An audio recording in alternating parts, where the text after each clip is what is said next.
Nous avons médias et opinion publique en France depuis l'affaire de Dreyfus et la Chine et le monde depuis le mouvement du 4 mai 1919 qui ont été choisis dans le programme en tant que sujet essentiel à la compréhension du monde contemporain.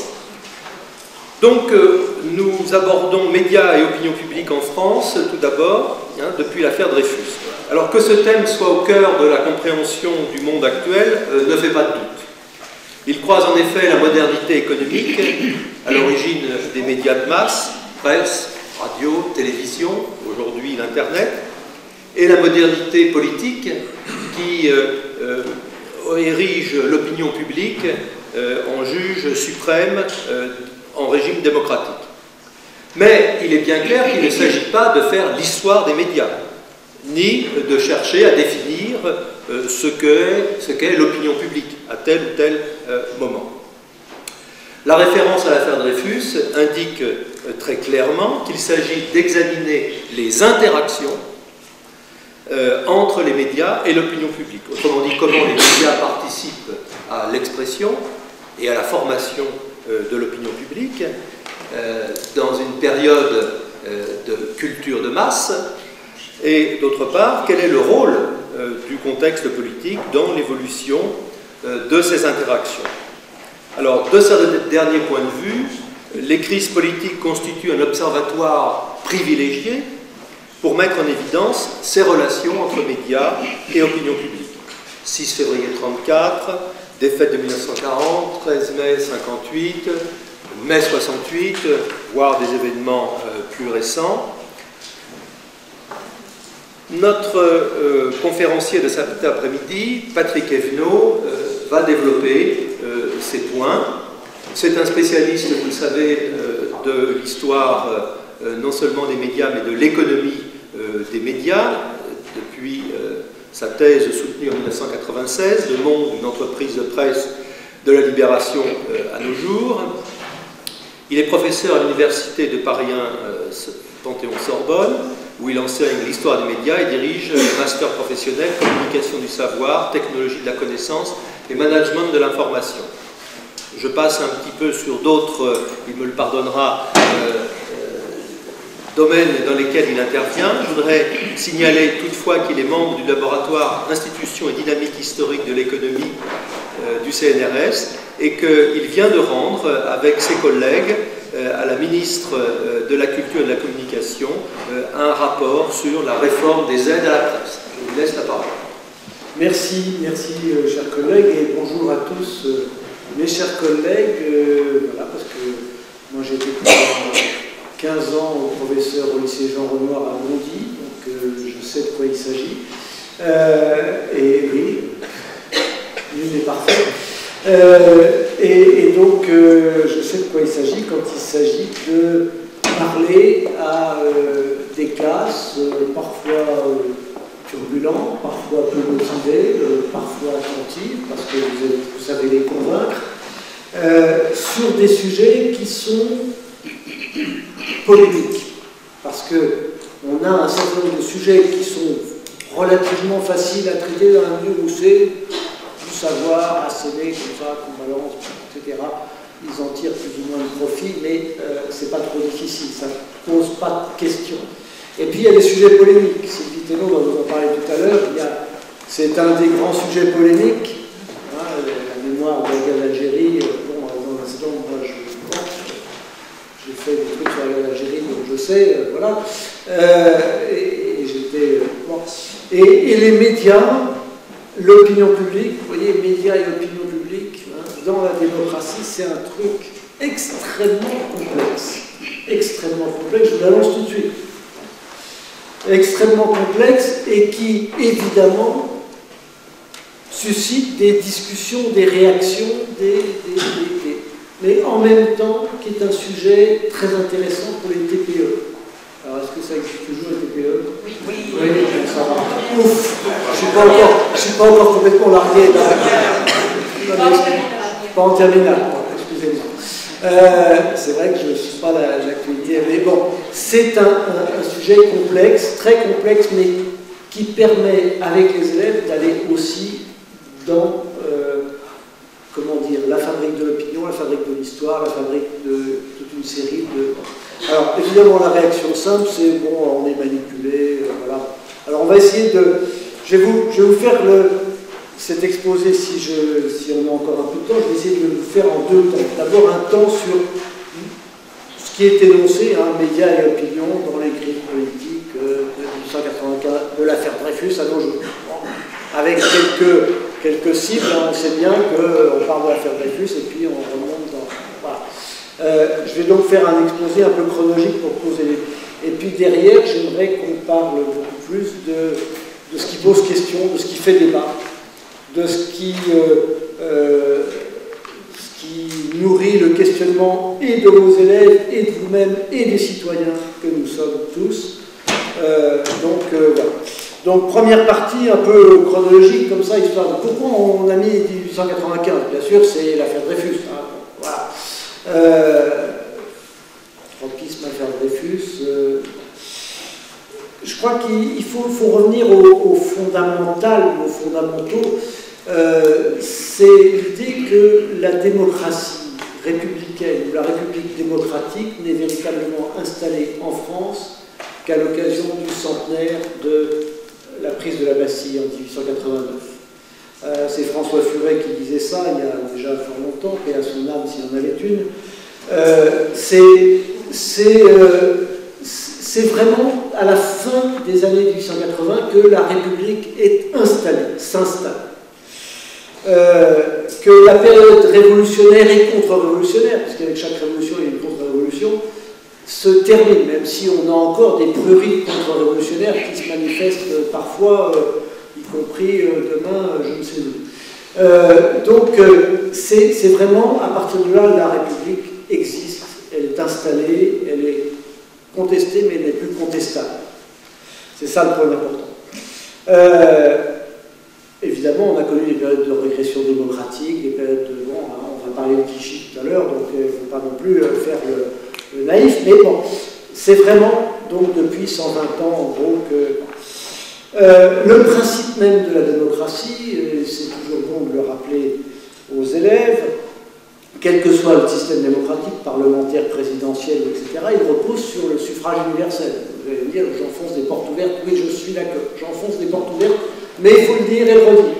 C'est le suffrage universel, c'est le peuple qui a la parole, peut-être que tous les 5 ans, mais qui a la parole et qui dit, qui donne, comme disait Gambetta à propos du coup de l'État de maintenant, lorsque le peuple souverain aura rendu son verdict, il faudra qu'il se soumette ou qu'il se démette. C'est le peuple souverain qui rend son verdict tous les 4-5 ans, ça n'a pas d'importance. Il rend son verdict et c'est lui qui dirige, même s'il dirige par ses mandants. Donc, nous avons le suffrage universel. Démocratie suppose suffrage universel. Pas de démocratie sans suffrage universel. Bien. Il y a donc un peuple qui doit s'exprimer. Sauf que le peuple, comme vous et moi, comme nous dans cette salle, nous avons des opinions diverses sur toute une série de sujets extrêmement divers et variés. Et nous sommes peut-être d'accord sur certaines choses et pas sur d'autres, et ainsi de suite. Bon. Donc la diversité des opinions forme ce conglomérat bizarre qui s'appelle l'opinion publique et qui se traduit au moment des élections. L'opinion publique, qu'est-ce que c'est? C'est l'agglomération de 20-30 millions de suffrages,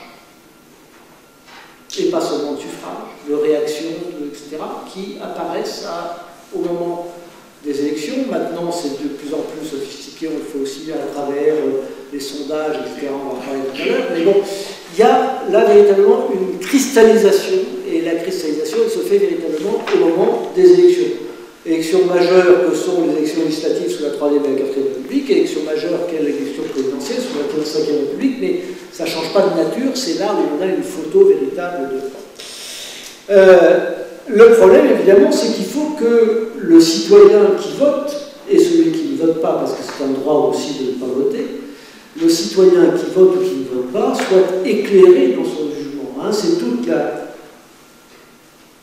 toute l'idée républicaine que, alors bien sûr, c'est parfois difficile à faire comprendre ou à comprendre soi-même, mais c'est toute l'idée républicaine que le seul jugement véritable, il n'est que celui qui est éclairé par les lumières de la raison par, etc., toutes ces choses comme ça. J'aimerais vous citer, pour revenir à l'histoire véritablement, Eugène Pelletan, qui est le père de Camille Pelletan, enfin bon, la famille Pelletan, c'est les grands républicains, proches de Clémenceau, radicaux, etc., enfin bon, des républicains. Bien, et au moment du débat sur la loi sur la liberté de la presse, qui est votée le 29 juillet 1881, il s'exprime en ces termes, il est rapporteur de la loi au Sénat, et il s'exprime en ces termes. La presse à bon marché est une promesse tacite de la République au suffrage universel. Et déjà la liaison, hein. La presse à bon marché, la République, le suffrage universel. Ce n'est pas assez que tout citoyen ait le droit de voter. Il importe qu'il ait la conscience de son vote. Et comment l'aurait-il si une presse à la portée de tous, du riche comme du pauvre, ne va chercher les lecteurs jusque dans le dernier village? Or, la presse, et surtout la presse à bon marché, cette parole présente à la fois partout et à la même heure, grâce à la vapeur et à l'électricité, peut seule tenir la France tout entière assemblée comme sur une place publique, et la mettre homme par homme, jour par jour, dans la confidence de tous les événements et au courant de toutes les questions. Et ainsi, de près comme de loin, le suffrage universel forme un vaste auditoire invisible qui assiste à nos débats, entend nos discours, suit de l'œil les actes du gouvernement et les pèse dans sa conscience. C'est un texte de Troisième République superbe. Moi, je ne m'en lasse pas, je le lis plusieurs fois par an à mes étudiants et à d'autres. Je ne m'en lasse pas parce qu'il y a tout dedans. Hein. Il y a toute la projection. Bien sûr, ça peut faire rétro, la projection progressiste finalement. Hein. Progressiste, l'idée que les gens éclairés vont voter non pas seulement dans leur intérêt particulier, mais aussi dans l'intérêt général. Il y a toute une série de choses comme ça dedans. Mais quand même. Et puis vous avez la vapeur et l'électricité, l'économie qui vient là-dedans, et puis la presse à bon marché. Enfin bref, c'est quelque chose. Alors, pour conclure sur cette introduction qui est beaucoup trop longue, mais qui pose un peu un certain nombre de problèmes, après ça ira plus vite, on peut dire que la notion d'opinion publique, elle est consubstantiellement, comme disent les catholiques à propos de l'hostie, qui est le corps du Christ consubstantiellement, l'opinion publique est consubstantiellement liée à la fois aux médias et à la démocratie. Hein, on est dans un système, je ne dirais pas trinitaire, parce que là encore je vais faire trop dans le religieux, mais bon, voilà, on est dans un cercle qui est en même temps un triangle équilatéral et je ne sais pas encore. Bon. Elles sont liées complètement. Et donc, c'est à travers les crises politiques, bien sûr, qu'on voit bien cette liaison. C'est pour ça que, dans son immense sagesse, le corps de l'inspection générale de l'éducation nationale et le ministère ont mis en place cette question tout à fait particulière qui s'appelle médias et opinion. Ça, c'est juste, c'est la pub, ça, c'est pour passer. Oui, parce que il faut savoir qu'on est appuyé quand on vient ici, donc ça veut dire qu'on est payé. Comme je travaille sur les médias, je fais de la pub, bon voilà, c'est logique, moi, la pub est consubstantielle aux médias. Non, mais bon, voilà. C'est un très beau bouquin, très cher, mais 40 €, mais très, très beau, avec plein de belles photos, tout ça. Bon, je passe. Il ne faut pas avoir peur de faire rire son public, y compris. Après ça, vous en penserez ce que vous en voudrez, bon, c'est pas le problème. Comment? Je ferai moins. Tu feras moins rire que moi, Profitez-en avant que j'arrive. C'est le moment de la digestion, donc il faut faire un peu de fraîcheur, un peu de tout ça. Sinon, ils vont s'endormir, et puis voilà. Bon. Donc, les débats médiatisés que sont les crises politiques. Alors, évidemment, il faut penser que les pouvoirs politiques, quels qu'ils soient, ont toujours tenté de contrôler d'une manière ou d'une autre les médias, d'influencer, parce que leur idée simple, c'est que à travers les médias, on influence l'opinion publique, donc on influence le vote. Donc finalement, on va gagner les élections. Ils l'ont fait quand c'était à l'époque des dictatures. Hein, les dictatures surveillaient, les rois, les empereurs. Napoléon Bonaparte était un dictateur phénoménal vis-à-vis des médias, il contrôlait tout, il verrouillait tout. nationale. Bon, c'est... ça. Mais dans la démocratie aussi, alors on essaye de façon plus subtile, beaucoup plus subtile, en influençant, l'idée du contrôle des médias qui permettrait le contrôle de l'opinion publique, donc le contrôle du vote, donc la réélection. Alors vous savez tous très bien que ça ne marche pas. Sinon, Nicolas Sarkozy aurait été réélu en 2012, sinon Léon Blum n'aurait jamais été élu en 1936, etc., etc. Ça ne marche pas, ça n'empêche que... Ah oui, c'est là où ça devient compliqué, parce que vous avez tous, et bon, moi un peu moins parce que depuis le temps que je travaille dessus, bon, vous avez tous l'idée que ça marche. Vous pensez tous que ça marche. Et en réalité, c'est beaucoup plus complexe et beaucoup plus subtil que ça. Ça ne marche pas de façon extrêmement simple. Bon, je vais essayer de vous le montrer. Alors, on part de l'affaire Dreyfus. J'ai juste mis comme ça quelques photos pour montrer l'importance de la presse. Là, j'aime bien cette allégorie de la liberté de la presse, je ne sais pas si vous voyez bien, enfin bon, qui est après la Révolution de 1830, qui a été causée par la presse en particulier. Bon, ces deux allégories, c'est les deux mêmes, une médaille frappée en l'honneur des journalistes qui ont pris le flambeau, et puis une statue en bronze. Et ce que j'aime bien, c'est l'idée de ce que ça représente en proclamant avec sa trompette, là, avec son, elle éclaire, avec son flambeau, elle éclaire bien sûr le peuple, et avec son pied, elle fait taire la rumeur. La liberté de la presse, c'est ça. Alors, on peut l'étendre à la liberté des médias. Ce sont des objets anciens qui datent de 1831-1832. Voilà. Donc, on va partir, là c'est bien avant, on va partir avec l'affaire Dreyfus. Alors, bien sûr, vous connaissez, vous avez, je suppose, dans tous les manuels scolaires reproduit ce genre de choses, ou d'autres, du genre. Il y a un peu une déformation, excusez-moi, mais bon, non, pas trop ça. J'ai mon écran, mais pas là. Le célèbre J'accuse de Zola, que tout le monde connaît, titre trouvé par Georges Clemenceau, je le rappelle, mais bon, c'est quand même quelque chose. Bon. La République parlementaire est établie depuis l'échec du coup d'État de 1860, du coup d'État entre guillemets, comme on dit maintenant, du coup d'État de MacMahon en 1879. MacMahon a été battu, il a essayé de... Bon, bref, la République s'établit à partir de 1880 et elle met en place tout ce qui fait la République, c'est-à-dire la liberté de la presse, la liberté de l'association, le droit de grève, l'élection des maires, etc., etc. Tout l'arsenal, et bien sûr les lois de Jules Ferry sur l'école laïque gratuite et obligatoire, tout l'arsenal qui est mis en place dans les années, début des années 1880, entre 80 et 85, c'est vraiment un effort législatif considérable qui ancre la République dans les faits et dans les cœurs des citoyens, ce qui est aussi très important, peut-être plus que les faits. Bon. Bref, pour la liberté de la presse, c'est très important, parce que la loi du 29 juillet 1880 balaye d'un seul coup tout ce qui avait été fait depuis le directoire, depuis la terreur, pour primer la presse. La presse est complètement libre. Entre 1880 et 1914, elle est d'une totale liberté.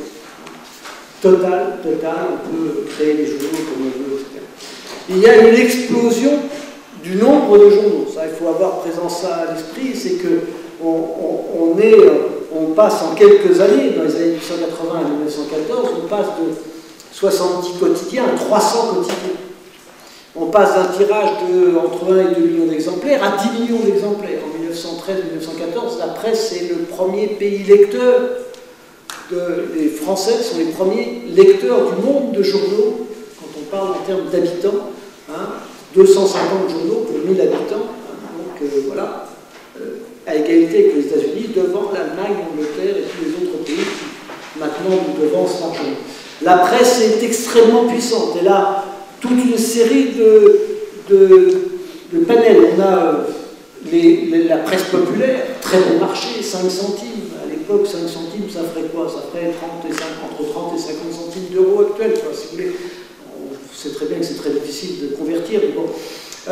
Les quatre grands, comme on les appelle à l'époque, le Petit Parisien, le Petit Journal, le Journal et le Matin, qui tirent à eux 4 à 4 millions d'exemplaires. Et qui sont vendus dans toute la France. Ils sont essentiellement parisiens, mais ils sont vendus dans toute la France. Ce sont des entreprises puissantes et des journaux extrêmement puissants. Il y a une presse pour les élites, Le Temps, Le Figaro, l'Aurore et d'autres.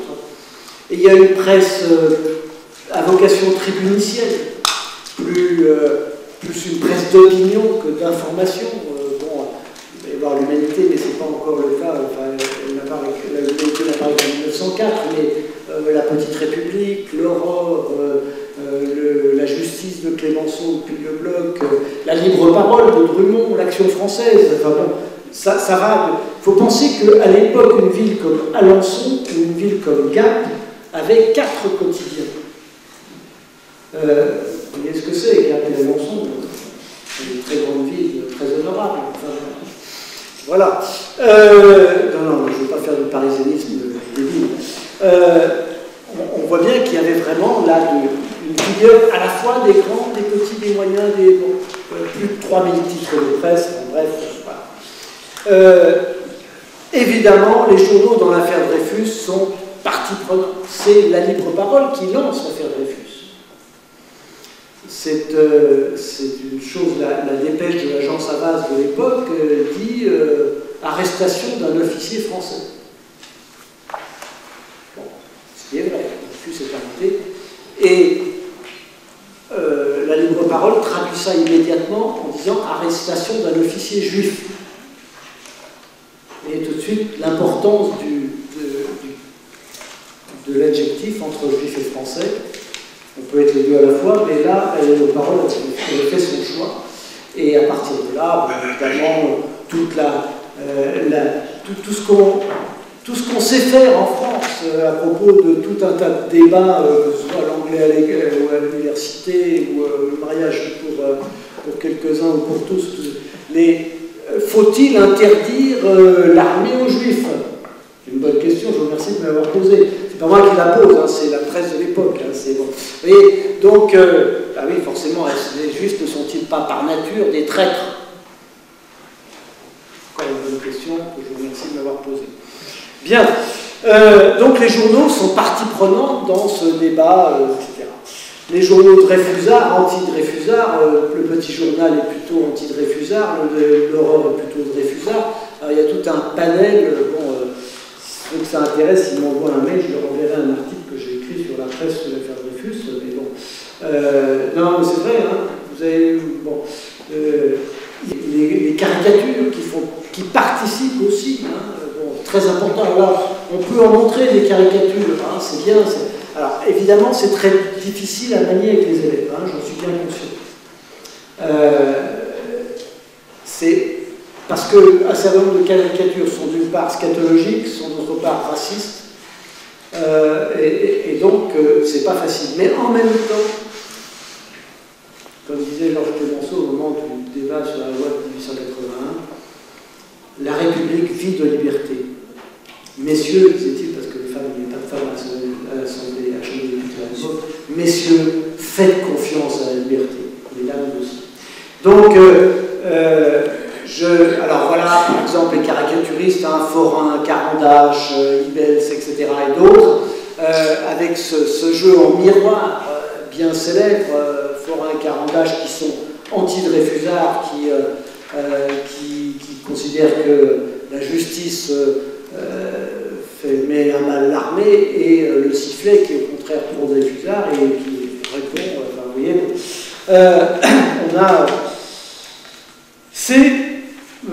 voilà, avec le célèbre dîner en famille de Carandache. Carandache était violemment anti-Dreyfusard. Hein. Carandache, publié dans le Figaro en particulier, c'était un violent anti-Dreyfusard. Ce qui est bizarre, parce que le Figaro était pour Dreyfus. Il y a des choses qu'il faut savoir, c'est que le directeur du Figaro de l'époque considérait que Dreyfus était innocent. À mon avis, il avait raison. Donc, il faisait en sorte, mais en même temps, son public, qui était catho, tradit, utilitariste et tout, était violemment hostile à Dreyfus. Donc ça posait quelques problèmes de journal. Voilà. L'antisémitisme, j'en ai... Pardon. Non, ça va, j'ai encore un peu de temps. L'antisémitisme, alors vous en avez des exemples divers et variés dans la libre parole, avec le sous-titre, toujours qu'on voit assez mal, mais qui est en dessous de parole du OLE, la France aux Français, qui est un slogan qui a été inventé par Drummond, par Édouard Drummond, non pas par un de ses épigones un siècle plus tard. Donc voilà, ça c'est bien, on peut...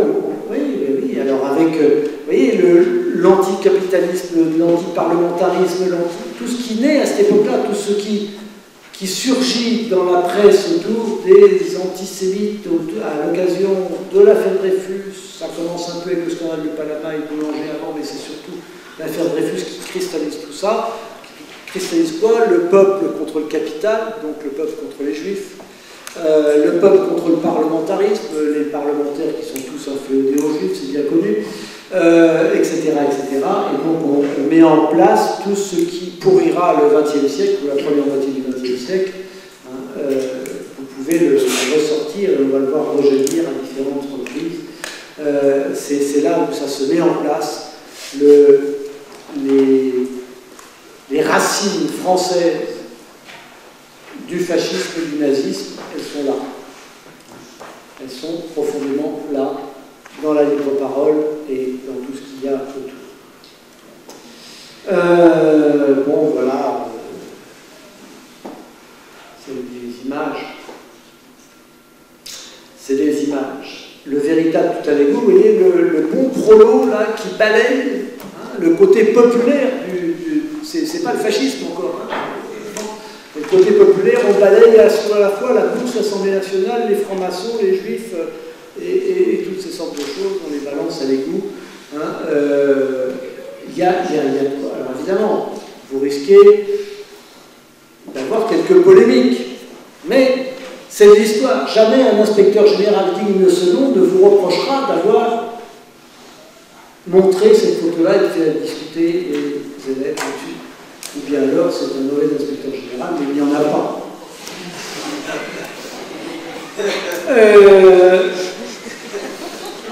C'est des vieilles vengeances de l'ancien prof de lycée, vous savez. Je pourrais vous raconter après. J'ai été prof de lycée, oui, et de collège aussi. Voilà, non, excusez-moi, monsieur l'inspecteur.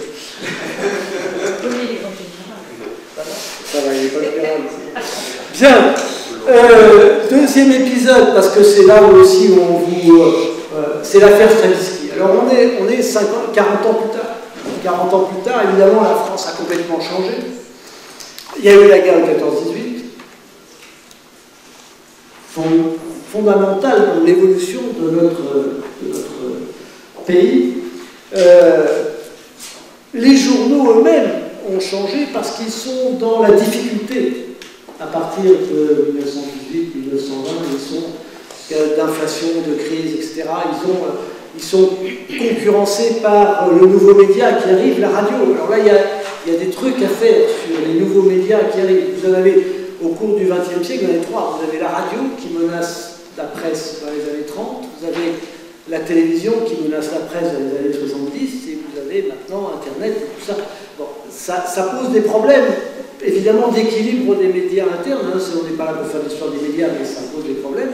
Ça pose aussi des problèmes aux journalistes, ça pose des problèmes de réception. C'est des modes de réception, je ne parle pas du poste de radio, du poste de télévision, mais des modes d'appropriation par l'individu qui écoute, qui lit, qui regarde, qui sont différents, et évidemment des modes de traitement de l'information qui sont aussi différents. Donc ça bouleverse un peu. L'affaire Stavisky, les journaux sont encore dominants, très largement dominants, même si la radio a commencé à faire son... alors vous avez... voilà, ce qui est assez intéressant, c'est la connexion entre l'action française et l'humanité. Excusez-moi pour ceux qui sont monarchistes, mais bon. oui. En même temps, quand on critique le régime, donc forcément. Voilà,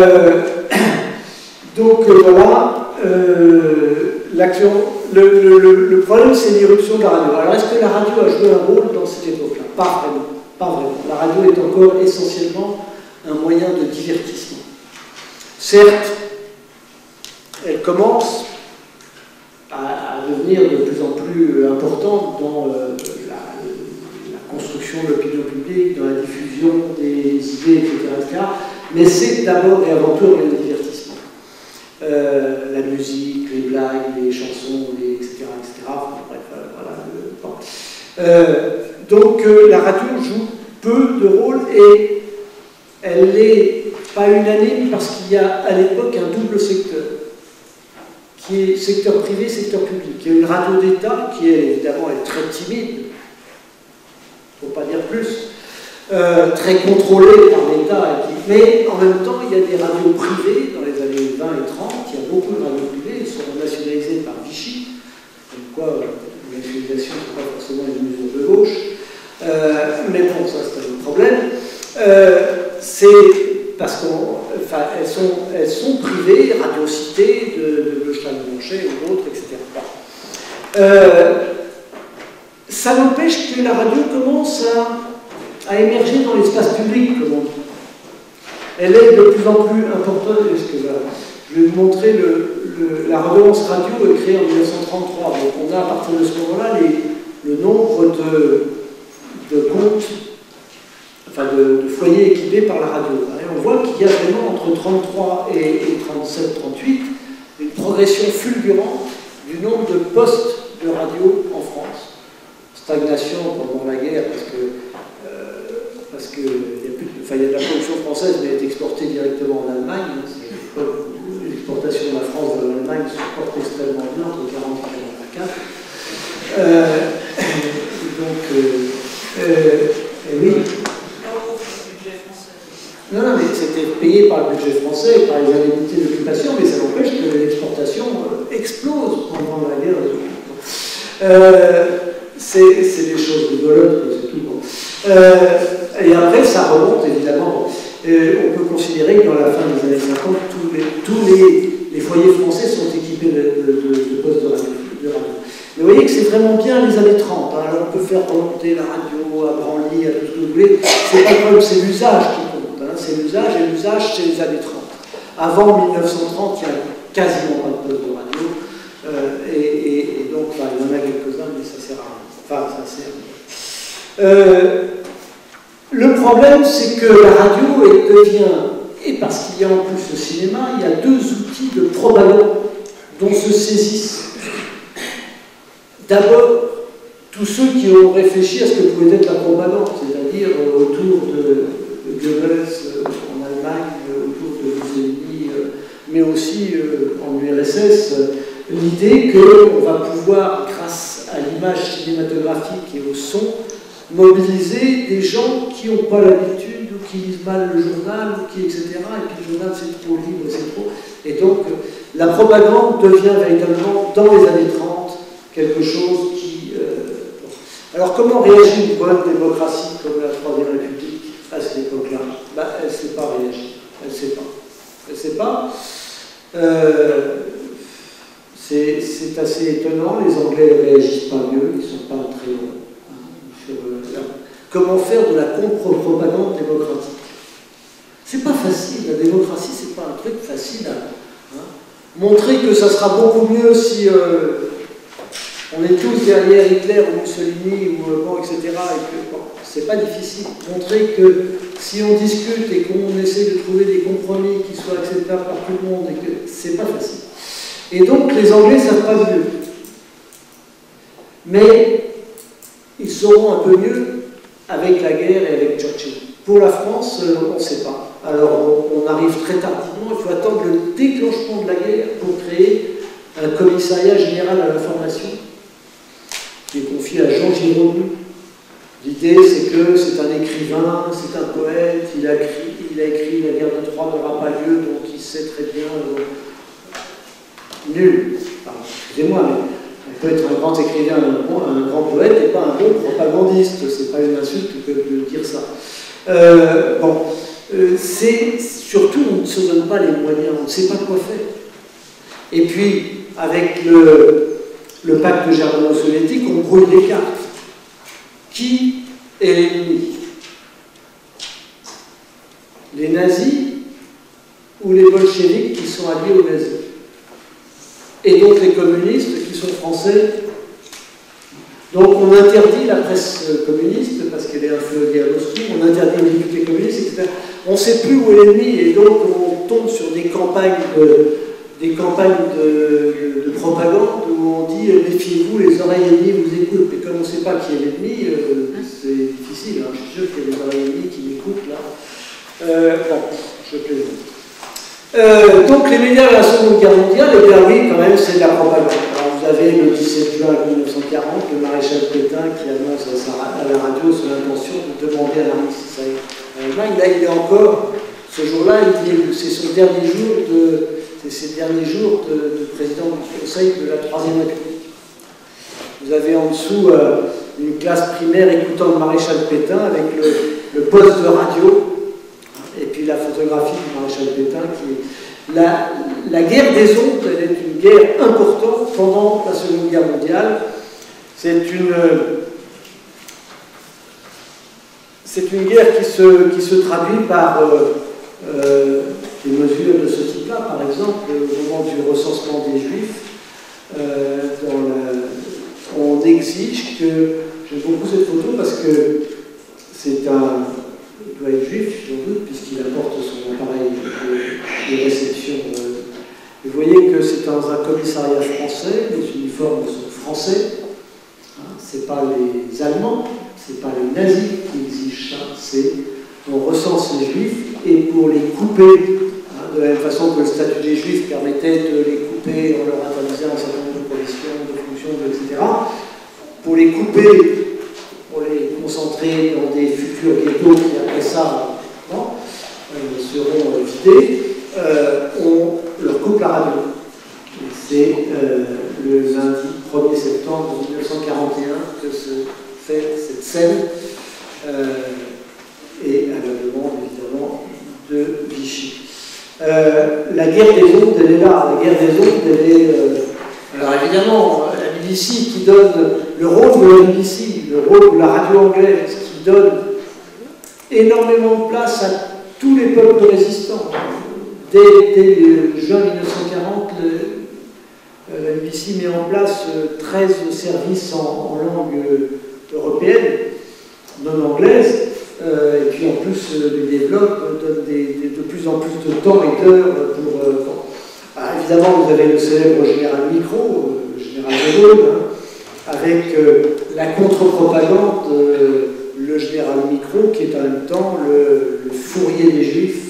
Fourrier, c'est pas très compréhensible par les élèves, mais c'est celui qui est le propagateur, celui qui donne... Bref. Voilà, c'est l'Institut d'études des questions juives, évidemment, qui dépend de Vichy.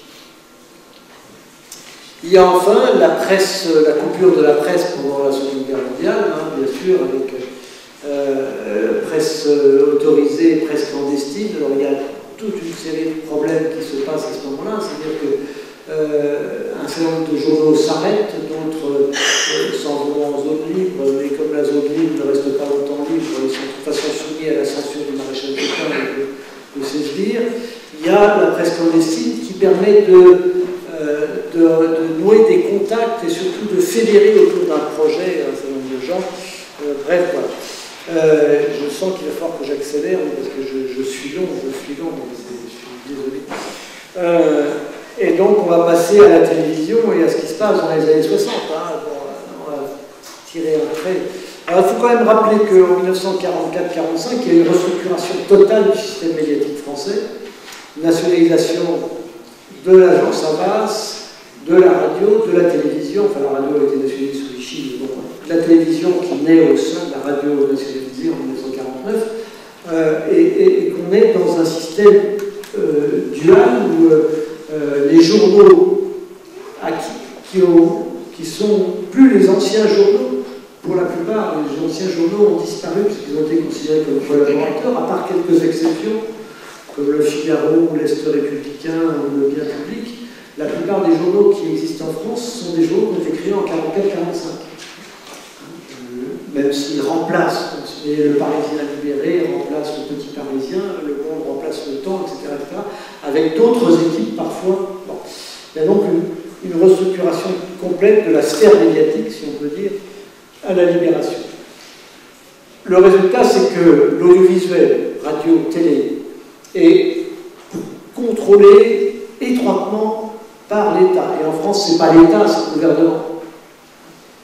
Bien clair, en Angleterre, la BBC appartient à l'État, mais n'est pas contrôlée par le gouvernement. Il y a une indépendance. En France, quand on appartient à l'État, on est contrôlé par le gouvernement sous la 4e, par le président sous la 5e. Bon. Donc voilà. Et donc, par exemple, sous la 4e République, les gaullistes et les communistes, qui sont considérés de 47 à 58 comme des opposants au régime, sont interdits de radio. Le général de Gaulle n'a pas parlé une seule fois à la radio entre avril 47 et mai 58. Interdit. Torres non plus, hein, Charles non. Mais bon, c'est comme ça. Ça appartient au parti de gouvernement. Ça appartient pas. À partir de 1958, la radio et la télévision sont soumises évidemment à tout ça aussi. Le résultat, c'est que De Gaulle, par exemple, considère que, alors il adore, mais il considère que la presse lui est hostile, donc que c'est sa télé et sa radio, ses outils de propagande. Il y a bien sûr des radios privées, Radio Luxembourg et Europe 1, il y a 2 radios privées. Radio Luxembourg qui existe depuis 1924 et Europe 1 depuis 1955, mais qui sont reliés, sont des radios extérieures, théoriquement, mais leur fil arrive à Paris et on a des moyens de pression, etc. En réalité, radio et télévision sont profondément contrôlés, à tel point que, au moment du référendum de 1962, en octobre 1962, le général de Gaulle décide de faire que le président de la République soit élu au suffrage universel. En 1958, il avait été élu au suffrage restreint, et en 1962, il est élu au suffrage universel, à partir de la réforme de 1962. L'Assemblée nationale, le Sénat, l'Assemblée nationale vote la seule motion de censure qui ait jamais été votée sous la Ve République en octobre 1962. Elle renverse le gouvernement. De Gaulle n'en a que faire, il renomme Pompidou sans aucun problème.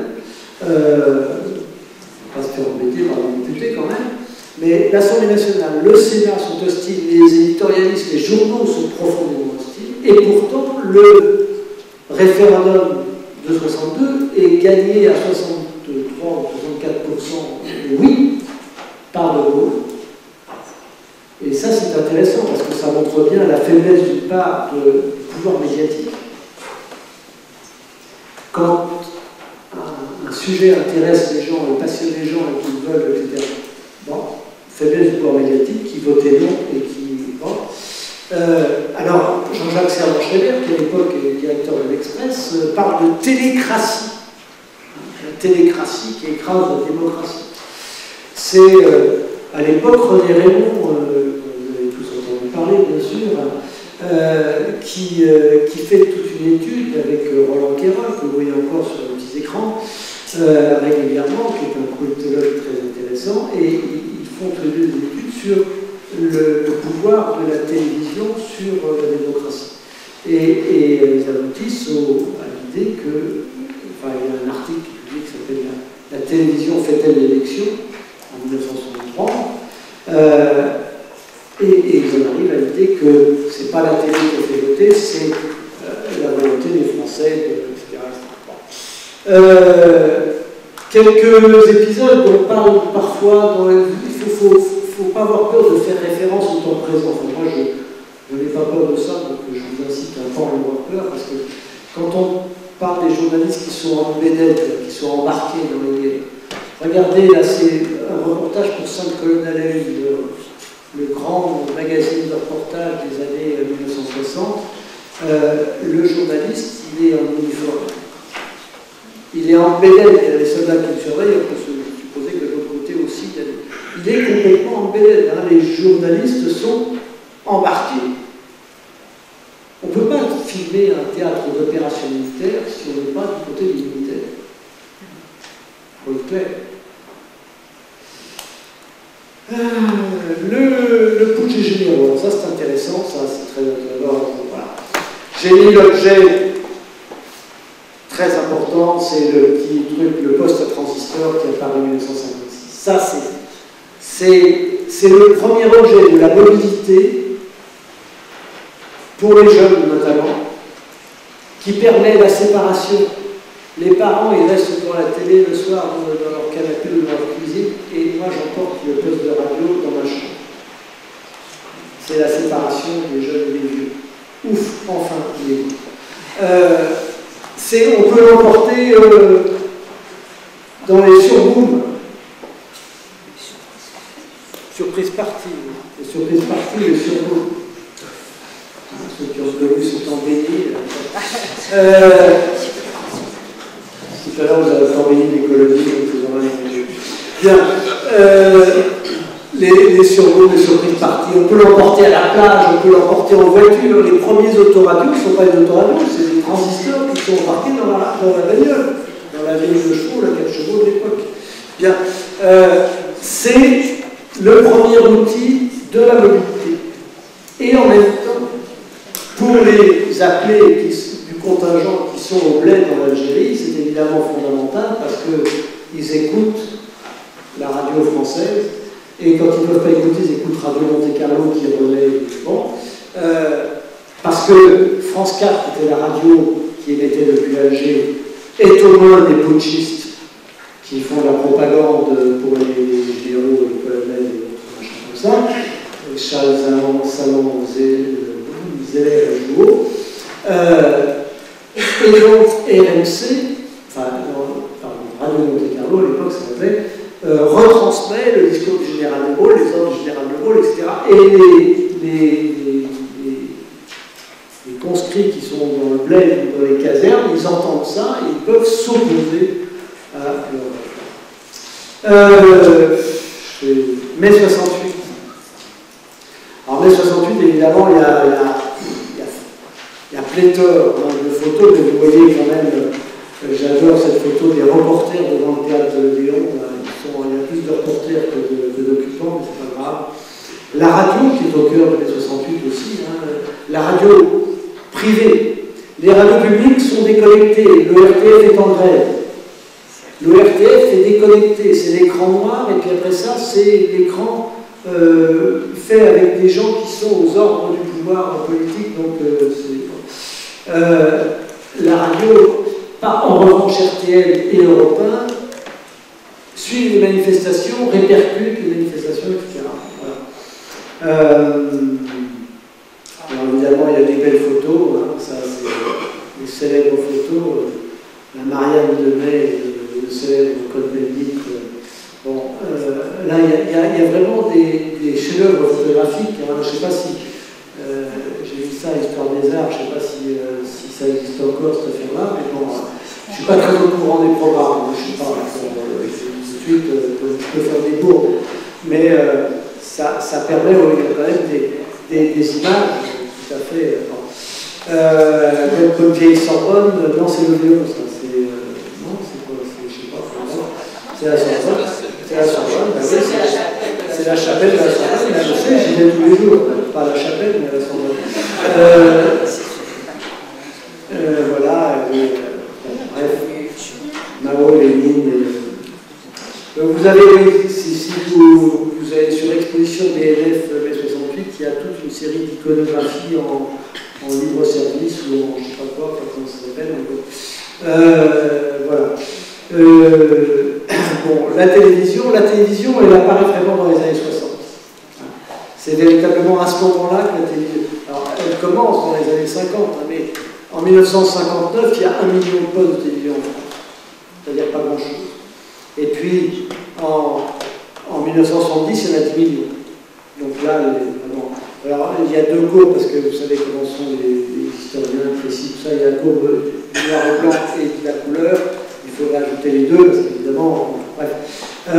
L'équipement des Français, c'est les années 60 véritablement, et ensuite les années 70. Bon.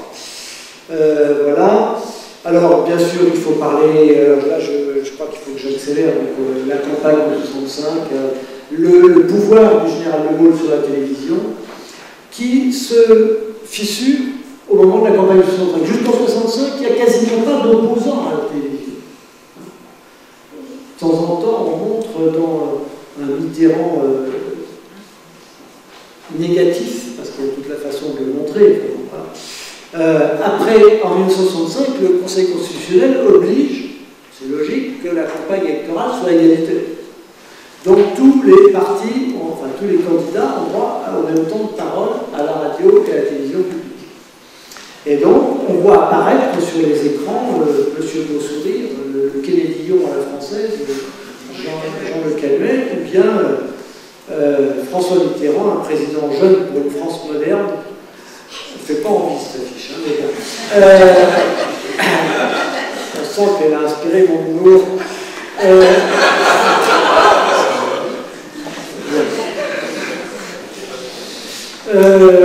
C'est vraiment... oui, non, mais bon, on est encore dans une époque extrêmement compassée. J'ai gardé en noir et blanc parce que la télévision arrive en couleur petit à petit, hein, mais lentement. À partir de 64, on a la télévision en couleur sur la 2, puis sur la 3. Mais vous voyez, l'ORTF ou pas ORTF, c'est pareil, hein, avec les deux mêmes, Giscard et Mitterrand, voilà. De la faiblesse de l'impact de l'outil télévisuel sur le vote psychologique. En 1974, Mitterrand n'avait pas dû, en 80, il est largement gagnant. Et pourtant, la télévision appartient toujours à la majorité présidentielle. Et pourtant, la presse appartient plus que jamais à Robert Hersan et à Lagardère et compagnie. Et donc, n'est pas spécialement gauche. Dans un cas, je crois qu'il y a vraiment un truc à retenir, et c'est valable pour 1936, où en 1936, la presse est globalement beaucoup plus à droite que à gauche. En 1936, en 1981, quand un mouvement d'opinion est enraciné dans l'opinion, enraciné dans la population, qu'il est fort, qu'il est, etc., tous les médias peuvent dire le contraire, prêcher le contraire, ils se cassent les dents sur ce mouvement. Bien. Médias et affaires. Ah oui, moi j'ai oublié de vous citer quand même une belle phrase aussi de Georges Pompidou. Où est-ce qu'elle est la belle phrase de Georges Pompidou? Voilà. Qu'on le veuille ou non, le journaliste à la télévision n'est pas un journaliste comme les autres. Il a des responsabilités supplémentaires. Qu'on le veuille ou non, la télévision est considérée comme la voix de la France. Cela impose une certaine réserve. C'est clair, le journalisme. Alors, c'est vrai pour les années 60-70, c'est de moins en moins vrai depuis les années 80, puisque François Mitterrand, qui avait été mis en examen puisqu'il était président d'une radio libre, interdite, poursuivi à ce titre, de toute façon, François Mitterrand avait fait une de ses 100 propositions, c'était de rendre la liberté à l'audiovisuel.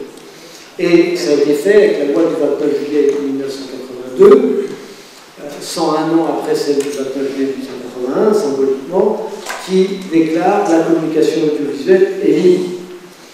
Les radios sont tout de suite libres, la télévision c'est un peu plus compliqué parce qu'il n'y a pas beaucoup de fréquences à l'époque, hein, il n'y a que 6 fréquences possibles, donc ça devient compliqué, il y a des histoires entre les cohabitations, entre Mitterrand, Chirac et tout, je passe sur les détails, il y a, bon, ça n'empêche que petit à petit, l'émergence d'un nouveau média plus libre permet, avec la concurrence, de libérer un tout petit peu les choses.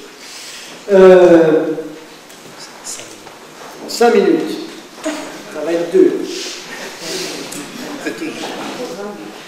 Non, mais je peux dire jusqu'à 1 minute si vous voulez. Il y aura des questions. Oui, il y aura des questions. D'accord. Bon, alors je vais juste vous situer les affaires. Hein. Les affaires, ça fait partie de... Les médias doivent traiter les affaires. La télé a beaucoup de difficultés à le faire parce que la télé, d'une part, a besoin d'image, a besoin d'émotion, et d'autre part, est toujours un peu révérencieuse vis-à-vis du pouvoir. Elle va petit à petit s'émanciper, mais elle a beaucoup de mal. Et surtout, il y a le problème des images. Or, dans les affaires, c'est très difficile d'avoir des images. Vous avez là, l'affaire Caillot, la femme de Caillot qui vient tuer le directeur du Figaro, Gaston Calmette, il n'y avait pas de photographe sur place. Hein. C'est un dessin imaginé. La télé ne pouvait pas traiter ça comme ça, elle en parlerait, mais elle ne pouvait pas. Alors, le Giscard, j'aime bien ça. Giscard, c'est évidemment Giscard. Giscard. C'est sympa, c'est un côté. Le Rainbow Warrior, hein, coulé en rade d'Auckland, je vous rappelle, et j'aime bien l'exemple, le rapport Tricot qui exonère. Mais alors, je n'étais pas dans le coup, dit Charles Herbu, qui est ministre de la Défense à l'époque, et qui, bien sûr, ne savait pas de quoi parler. Bon. Ah, pardon. Alors, les affaires, ça alors là, on a un véritable problème français. Ça, tant pis, je vais demander 5 minutes, mais les affaires, c'est... Ça fait penser à Octave Mirbeau qui a fait une pièce qui s'appelle Les affaires sont des affaires. Très bien, très sympa. Mais ça n'a rien à voir, c'est business is business. C'est pas... Là, les affaires politico-financières, c'est des grandes propriétés de la Ve République. Bien sûr, il y en a toujours eu, de tout temps, si je puis dire. J'ai horreur de cette expression parce que c'est anhistorique. Mais de tout temps, il y a eu des gens qui tripatouillaient dans les caisses, et plus on a d'influence, et plus on a de pouvoir, plus on a possiblement tendance à tripatouiller dans les caisses. Bon, c'est partie des choses de la vie. Le problème, c'est que en France, sous la Ve République, on a très peu de contre-pouvoir, et donc les gens peuvent le faire en toute impunité. Les affaires de François Mitterrand, les affaires du Parti Socialiste à l'époque de François Mitterrand, le financement du parti par Malgracon, etc. Les affaires de Jacques Chirac et la mairie de Paris avec les emplois fictifs, les HLM, les lycées sur lesquels le RPR touchait un pourcentage et tout. Le gros problème français, c'est qu'il n'y a pas de sanction. Il n'y a pas de sanction électorale. Et ça, c'est un vrai problème qui existe. Il n'y a pas de sanction électorale. Chirac, toutes les affaires de Chirac étaient connues avant 1995. Il a été élu en 1995 et réélu en 2002 sans aucun problème. En Angleterre, le Sun fait tomber un député pour un rouge à lèvres offert à sa maîtresse sur les frais de la couronne qui valait 17 €.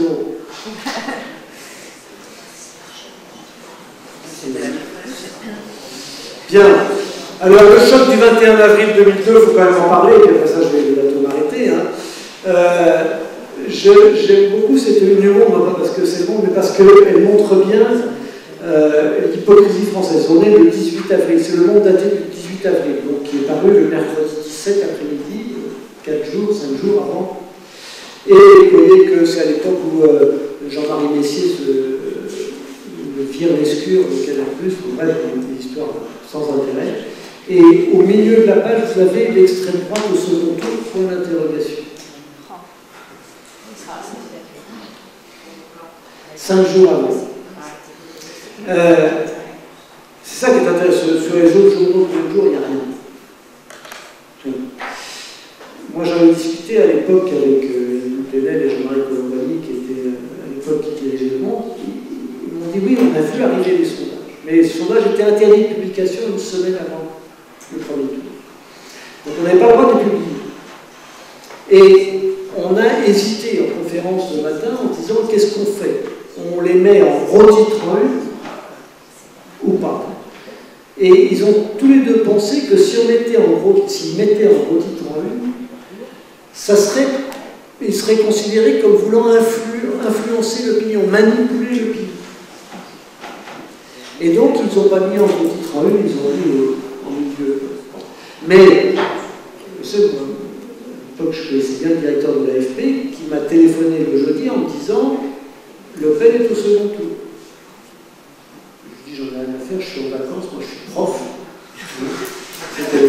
scolaire, je ne vais quand même pas retourner à Paris pour voter. Je ne suis pas le seul. Je ne suis pas le seul. Bien. Comme quoi, vous voyez, l'opinion, le machin, c'est... Le choc du 21 avril, bon, ça, tout le monde connaît, voilà. Alors, c'est là où apparaît Internet, quand même. J'aime bien les WB aussi, hein. Le lendemain du premier tour, le lendemain du second tour. Belle mise en scène. Belle mise en scène. Il faudrait conclure sur les nouveaux médias, parce que je voudrais, bon, voilà, sur les radios libres, puis maintenant, évidemment, Internet. J'ai beaucoup de dessins de Blanquet aussi, donc voilà, c'est pas et puis, on va terminer là-dessus. Je voudrais juste pour conclure. J'avais prévu la partie questions, débats, etc. Je voudrais vous noter que, vraiment, quelques petites choses. C'est,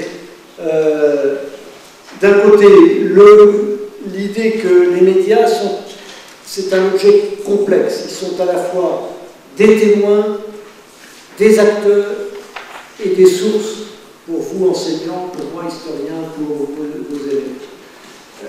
Et donc, c'est un objet complexe, première chose.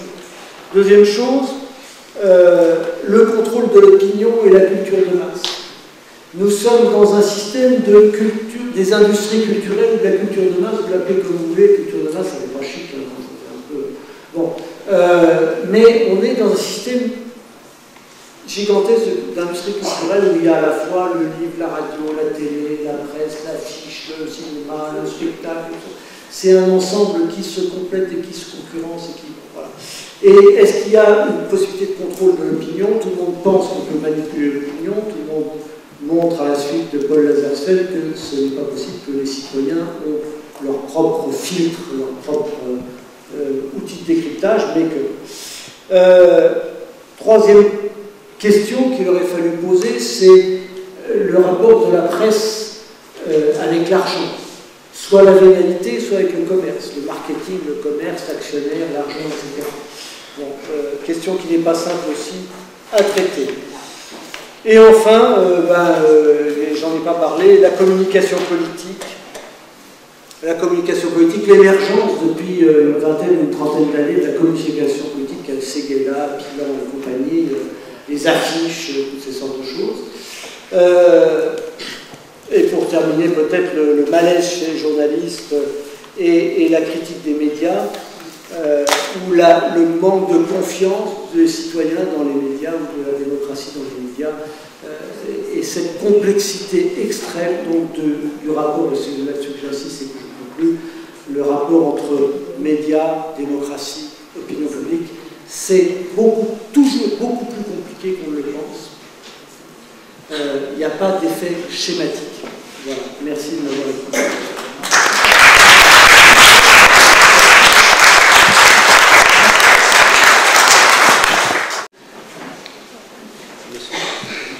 Oui, vous n'avez pas parlé de l'assassinat de Philippe Henriot, qui est presque la seule fois où on s'attaque à...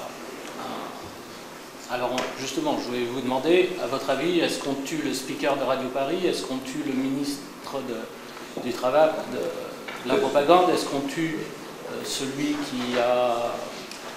Est-ce que tout le monde a bien entendu la question? Oui, Philippe Henriot, qui était ministre de la propagande et éditorialiste de Radio Paris, Vichy. Radio Paris Noir, Radio Paris Italien. Bon, et c'est lui qui disait l'Angleterre comme Carthage sera détruite. Quoi, à l'époque, les gens avaient des lettres. Mais qui ont tué? Je ne sais pas. Je veux dire que je ne sais pas. Il est à la fois ministre et propagandiste, et éditorialiste, et on tue une crapule. Voilà. Oui, mais le fait qu'il soit tué quand même très peu de temps après le débarquement, est-ce qu'il n'y a pas cette angoisse qu'à la radio, il pourrait... Non, c'est pas. Il a tellement été dénonciateur de tellement de choses, etc. C'est pas qu'il puisse manipuler les foules par la radio.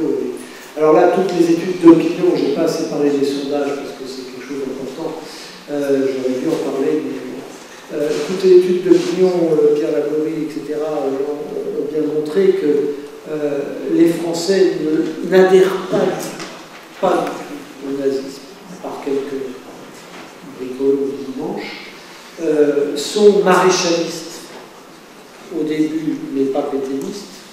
La Révolution nationale, bon, et très vite, ils sont très sensibles aux arguments de la résistance générale de Gaulle, etc., et qui sont très vite acquis. Ils savent très vite que leur cœur n'a pas à balancer, qu'il est du côté de l'Angleterre et de Gaulle, etc. Et ils font le bureau en attendant. Le pouvoir de Philippe Anglais est nul. Merci. Oui, vous avez très bien montré que l'histoire des médias, ça ne se résume pas à une histoire des supports, que c'est beaucoup plus complexe que ça dans les relations qui entraînent. Donc, pour les profs d'histoire, ce que c'est qu'un média, ils savent, ils peuvent l'expliquer assez facilement à leurs élèves. Ce que c'est qu'une crise politique, ils savent aussi. Le problème, c'est l'opinion publique. C'est plus difficile. Qu'est-ce que c'est que l'opinion publique et comment ça marche et parce que bon, il y a un danger avec cette question, c'est de développer chez des élèves les sentiments qu'ils ont déjà un peu naturellement complotistes, si j'ose dire. C'est-à-dire les médias manipulent l'opinion et puis il y a des gens derrière qui tirent les ficelles, etc. C'est peut-être une idée un peu spontanée, justement peut-être véhiculée par les médias qu'ils ont assez facilement. Alors je pense qu'il y a des exemples justement où on peut prouver, on peut montrer le contraire, on peut montrer, comme vous l'avez très bien dit, que des fois ça marche, des fois ça marche pas. Mais alors du coup on arrive aussi à une autre difficulté, c'est l'espèce de relativisme où les élèves vont être complètement paumés parce qu'ils vont dire qu'est-ce qu'il faut croire, ça marche ou ça marche pas.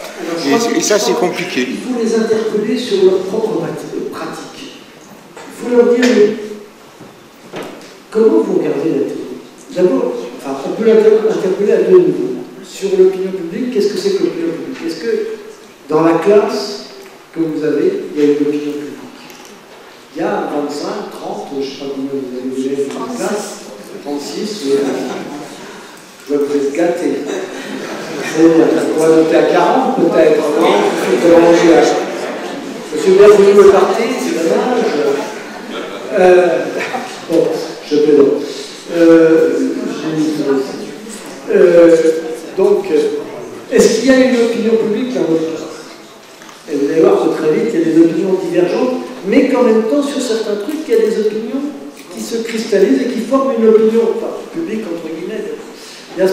Et le deuxième point, c'est quand ils vont, s'ils vous parlent, ils vous diront toujours les autres, et jamais comment ils regardent la télé, parce que c'est la télé dont il s'agit, comment ils regardent Internet, puisque, évidemment, il ne faut pas leur demander de lire un journal, il faut pas exagérer.